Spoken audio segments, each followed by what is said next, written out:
Right, next up we're going to go through a drill that I mainly use for my mace classes. I call them Cara Drills. Now, there's multiple things involved here. There are a selection of different movements, but as one for a mace class, I call them Cara Drills, and off we go. So the Cara Drill starts with an L stance position with your lead leg forward. And what you're going to start with is a jab.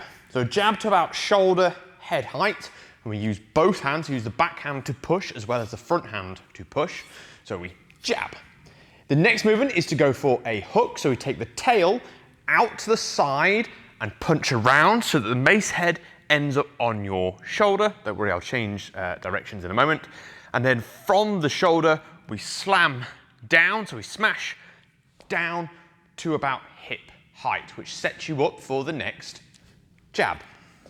So doing this from a different angle for you, we would be L stance, upward thumb grip, we jab, hook outwards round the side. So let me just do it here. We jab outwards. So a lot of people jab and then go for an uppercut here. It's not, we're after a hook.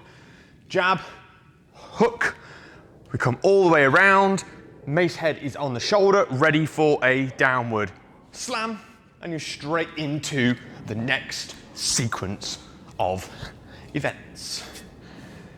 Have fun with those.